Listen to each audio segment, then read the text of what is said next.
Hi, உலகம் ரொம்ப ஸ்பீடாக ஓடிட்டுருக்குது பிகாஸ் ஆஃப் ஏஐ அப்படின்னு நம்ம சொல்கிறோம். பட் ஏஐ என்ன தான் வந்தாலும் அந்த ஏஐ உருவாக்குனது நம்ம தான். ஸோ அதை உருவாக்குறதுக்கான பேசிக் மூலதனம் வந்து ப்ரோக்ராமிங். ஸோ அந்த ப்ரோக்ராமிங்கில் நம்ம எவ்வளோ ஸ்ட்ராங்காக இருக்கிறோம் அப்படிங்கிற ஒரு கொஸ்டின் வரப்போது it makes a bigger question mark. Because ஒரு சின்ன சின்ன விஷயங்களை நம்ம தடுமாற நிலைகள் ஏற்படலாம். ஸோ அந்த தடுமாற்றங்களை நம்ம வந்து நம்மளோட தாய்மொழியில் கற்றுக்க போது இன்னி கொஞ்சம் கிளியராக நம்மளால் புரிஞ்சிக்க முடியும். இல்லை யாராச்சும் எடுத்து சொல்கிறத கேட்டாலும் நம்மளால் ஈஸியாக புரிஞ்சிக்க முடியும். ஸோ நான் சண்முகப்பிரியா இங்கே ராமகிருஷ்ணா இன்ஜினியரிங் காலேஜில் கம்ப்யூட்டர் சயின்ஸ் டிபார்ட்மெண்ட்டில் அசிஸ்டன்ட் ப்ரொஃபஸராக கடந்த 11 வருஷமாக ஒர்க் பண்ணிகிட்ருக்கேன். நான் இன்னைக்குன்னு மட்டும் இல்லை, இனி தொடர்ந்து வர செஷன்ஸில் C programming lecture series in Tamil அப்படிங்கிறத எடுக்க போகிறேன். ஸோ இது வந்து ஒரு 10 minute சீக்வென்ஸ் ஆஃப் வீடியோஸாக இருக்கும். So you can learn. நீங்கள் வந்து உங்களுக்கு புரியாத பாகங்களை நீங்கள் எடுத்து கேட்டு புரிஞ்சுக்கலாம். So we'll move on to the session. Welcome you all. So today's lecture series, we have a plan of seeing the history of the C, structure of C programming, steps in learning C and common programming errors. So நம்ம வந்து ஏன் ஹிஸ்ட்ரியை deal பண்ணுறோம் அப்படின்னா, we need to know the foundation. ஸ்டார்டிங்கில் சொன்ன மாதிரி எல்லாத்துக்குமே ஒரு ஆரம்பம்னு இருக்கும். ஸோ எப்படி இந்த ப்ரோக்ராம் வந்து இவ்வளோ ஒரு பெர்ஸ்பெக்டிவில் ஏன் இம்பார்ட்டன்ஸ் அப்படிங்கிறத நம்ம தெரிஞ்சுக்கிறதுக்கு we need to know about the history. So history பார்க்கலாம். ஸோ ஹிஸ்ட்ரி பார்த்தீங்கன்னா first we have the root of all modern languages வந்து ஆல்காலுங்கிற ப்ரோக்ராம். ஆல்கால் அப்படிங்கிற ஒரு லாங்குவேஜ் ஆரம்பத்தில் எல்லாமே ஒரு மாடர்ன் லாங்குவேஜஸ்க்கு ஒரு முக்கியத்துவமான ஒரு லாங்குவேஜ். இந்த இயர் 1960 பார்த்தோன்னா 1960 இன்வென்ட் பண்ணியிருக்காங்க.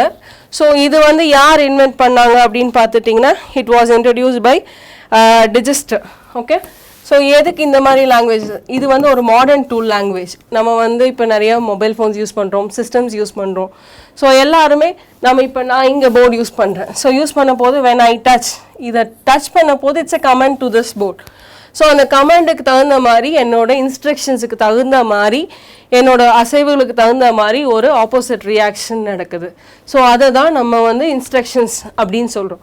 ஸோ இந்த இன்ஸ்ட்ரக்ஷன்ஸுக்கு வந்து சிஸ்டம்ஸ்க்கு நம்ம கொடுக்க போது அது ப்ரோக்ராமிங் அப்படிங்கிற ஒரு வடிவத்தை எடுக்குது.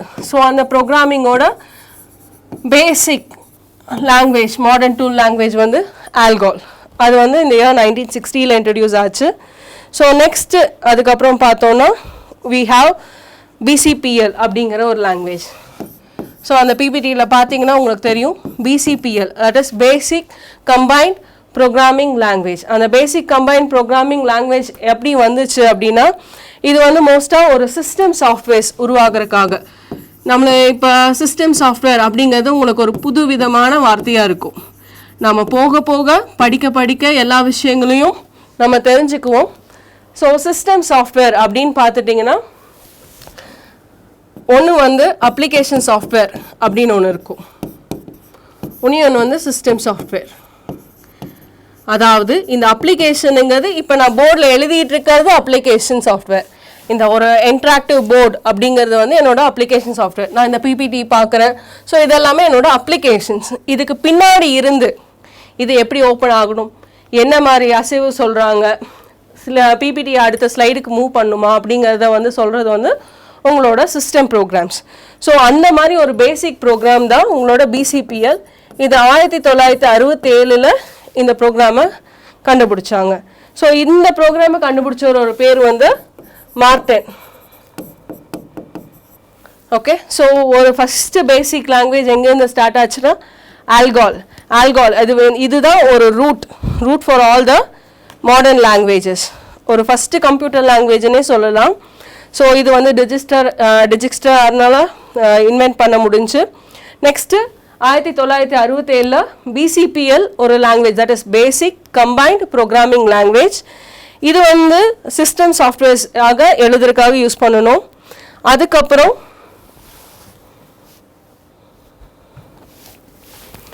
கென் தாம்சன் அப்படிங்கிறவர் இதையே கொஞ்சம் மாடிஃபைடு வெர்ஷனாக கொண்டு வந்தார், பி ப்ரோக்ராம் அப்படின்ட்டு. இது எதுக்குன்னா யூனிக்ஸ் ஆப்ரேட்டிங் சிஸ்டம் கேள்விப்படுவீங்க.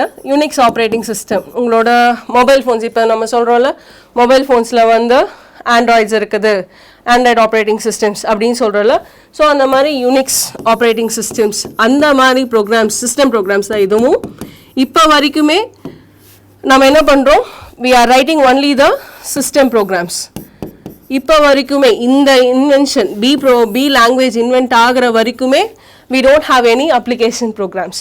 ஸோ அப்போ இது வந்து ஒரு பிக்கெஸ்ட் கொஸ்டின் மார்க். இண்டஸ்ட்ரீஸ் எல்லாமே வளர போது they were asking ஒரு அப்ளிகேஷன் ப்ரோக்ராம்ஸ் இருந்தால் நிறைய பின்னாடி பேக்ரவுண்டில் ஒர்க் பண்ணிட்டு இருந்தாங்க. ஸோ அப்போ வந்து டுகெதராக பிசிபி எல்லையும் பி ப்ரோக்ராமிங்லேயும் சேர்த்து வச்சு டெவலப் பண்ணது தான் உங்களோட C program. Okay, so which is the first basic program that is used to design the, that is used to write the application programs. Okay, so இப்போ வரைக்குமே நம்ம எப்படி உருவாகி வந்திருக்கிறோம் அப்படின்னு, ஆல்கால் ஒரு ரூட்டாக இருந்தார், அதுக்கப்புறம் பிசிபிஎல் வந்தார், then it is being constrained to B programming, and then with the help of BCI and BCL and B, C programming was developed. So C program develop பண்ணது யாரு அப்படின்னு பார்த்தோம்னா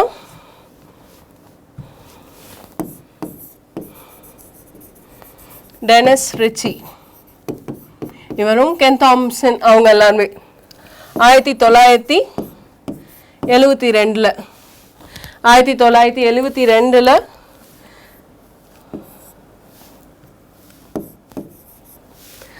சி ப்ரோக்ராம் பெல் லெபார்டரிஸில் உருவாக்கப்பட்டுச்சு.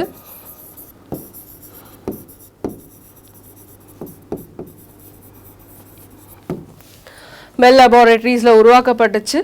இது வந்து ஸ்ட்ராங்காக Unix operating சிஸ்டமோட அசோசியேட்டடாக இருந்துச்சு.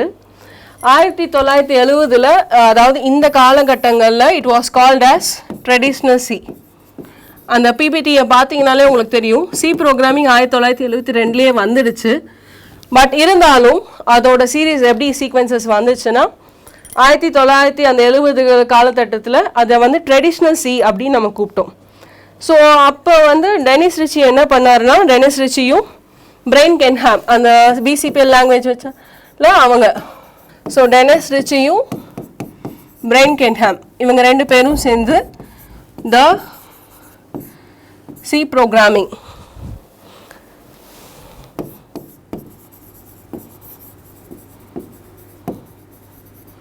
C programming language அப்படிங்கிற ஒரு புக்கை வந்து வெளியிட்டாங்க. ஸோ எந்த இயர்லன்னா 1978. இது வந்து என்ன பண்ணிடுச்சுன்னா, ஒரு புக்கு ரிலீஸ் ஆன அடுத்த நிமிஷம் everybody got into C programming. இவ்வளோ பெட்டராக இருக்குது இந்த ப்ரோக்ராமிங் கம்பேரிட்டிவ்லி. ஏன்னா அதுக்கு முன்னாடி வந்து எல்லா ப்ரோக்ராமிங்குமே ஒரு சிஸ்டம் சாஃப்ட்வேர் டெவலப் பண்ணுற ஓரியன்டாக ப்ரோக்ராம் தான் இருந்துச்சு. சி மட்டும்தான் it has given a hint for developing a application level programming. So எல்லாருமே நானும் போட்டி போட்டுட்டு இது என்ன பண்ணாங்கன்னா சி ப்ரோக்ராமிங்கை மாடிஃபை பண்ண பார்த்தாங்க. ஸோ இந்த புக்கு ரிலீஸ் ஆனதுக்கப்புறம் சிக்கான பேர் வந்து என்னென்னா K&R-C. அதாவது டெனிஸ் ரிச்சியும் பிரெயின் கென்ஹாமும் வெளியிட்டனால அந்த புக்கு பேர் வந்து K&R-C அப்படின்னு பேர் வந்துச்சு. ஃபஸ்ட்டு வந்து நம்மளுக்கு சியோட பேர் ட்ரெடிஷ்னல் சியாக இருந்துச்சு. அதுக்கப்புறம் it has been called as K&R-C. So இப்போ என்ன சொல்லிட்டாங்கன்னா, எல்லாருமே in order to make C லாங்குவேஜை வந்து ஒரு ஸ்டாண்டர்ட் ஒன் ஆக்கணும். எல்லாருமே வந்து நான் போட்டி போட போது இதுவும் மீதி லாங்குவேஜ் மாதிரி ஒரு யூஸ்ஃபுல் இல்லாத லாங்குவேஜாக போயிடுமா அப்படின்னு சொல்லிட்டு உள்ளே வந்தவங்க தான் ANSI, that is American national standard institute. Okay, so ANSI உள்ளே வந்து அவங்க என்ன பண்ணாங்கன்னா, இதுக்கு ஒரு ஸ்டாண்டர்டைசேஷன் போடலைன்னா சி லாங்குவேஜும் என்ன ஆகிடும்னா ஒன் ஆஃப் த லாங்குவேஜஸாக மாறிடும் அப்படின்னு சொல்லி தே ஃபார்ம்ட் அ கமிட்டி இந்த இயர் 1983. ஸோ ட்ரெடிஷ்னல் சியாக இருந்தது K&R-C-யாக மாறிச்சு.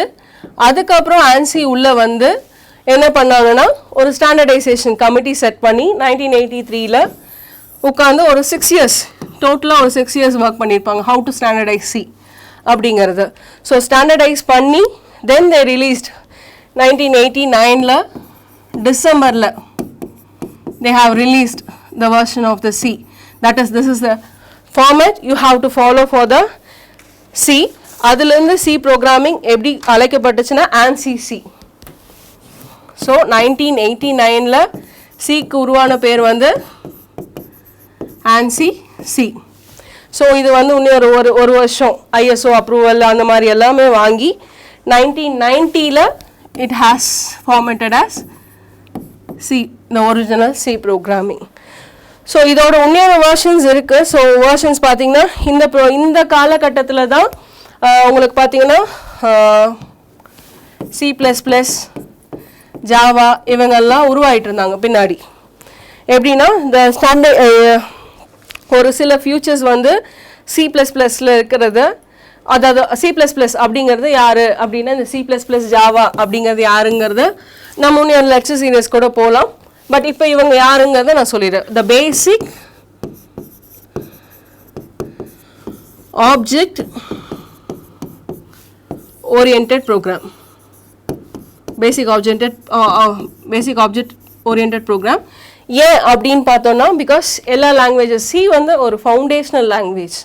சிலேருந்து உருவானது அப்படிங்கிறது சொல்கிறதுக்கு C++, ஜாவா, இப்போ இருக்க பைத்தான், ரூபி லாங்குவேஜஸ் எவ்ரிதிங். ஏன்னா பேசிக் ஸ்ட்ரக்சர் அப்படிங்கிறத கொடுத்தது வந்து நம்மளோட C ப்ரோக்ராம்.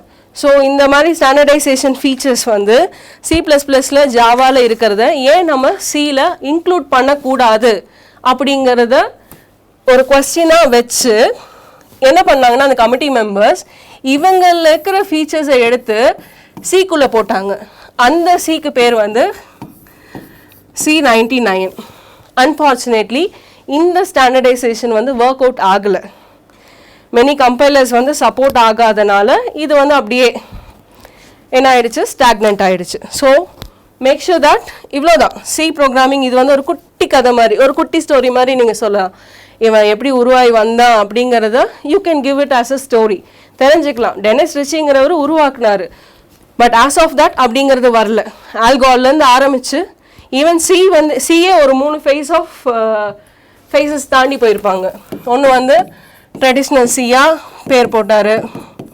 அதுக்கப்புறம் புக்கு ரிலீஸ் ஆனதுக்கப்புறம் K&R உருவானாங்க. அதுக்கப்புறம் கமிட்டி செட் ஆகி 6 years ஒர்க் பண்ணதுக்கப்புறம் ANSI சியாக மாறினாங்க. ஸோ அதுக்கப்புறம் ISO எல்லாம் உள்ளே வந்ததுக்கப்புறம் தான் 1990ல it has got released as C. So இதுக்கப்புறமும் ஸ்டாப் ஆகாமல் again it got into the form of C99, which is not a supportable version in many of the compilers. அப்படின்னு சொல்ல போது ஒரு பிளாட்ஃபார்ம், அந்த பிளாட்ஃபார்மில் தான் நீங்கள் வந்து உங்களோட ப்ரோக்ராம்ஸை எடிட் பண்ணுவீங்க. மெஷின் அண்டர்ஸ்டாண்டபிள் லாங்குவேஜாக அந்த ப்ரோக்ராம்ஸ் எல்லாமே உருமாறும். ஸோ ஹோப் ஹிஸ்ட்ரி பற்றி இன்றைக்கி பார்த்துருக்கோம். ஏன் ஹிஸ்ட்ரி இம்பார்ட்டன்ஸ் மேம் இது வந்து தேவையில்லாதது அப்படின்னு நினச்சிங்கன்னா அப்படி இல்லை. ஒருத்தர் ஏன் இவ்வளோ பலமான ஃபவுண்டேஷனாக இருக்கிறாரு C ப்ரோக்ராமிங் அப்படிங்கிற ஒரு விஷயம் நம்மளுக்கு தெரியணும். எந்த ஒரு விஷயமுமே சாதாரணமாக நம்மளால் அடைஞ்சிட முடியாது. ஸோ C இந்த அளவுக்கு பேசிக் ஃபவுண்டேஷனாக நிற்குதுன்னா it has gone through so many phases. அந்த ஸோ மெனி ஃபேஸஸ் என்னங்கிறது தெரிஞ்சுக்கிறதுக்காக தான் இந்த ஒரு brief introduction about the C programming. அதில் நம்ம இன்றைக்கி ஹிஸ்ட்ரி ஆஃப் C பார்த்துருக்கோம். So in the future lectures, we will see what is going to happen. Thank you all.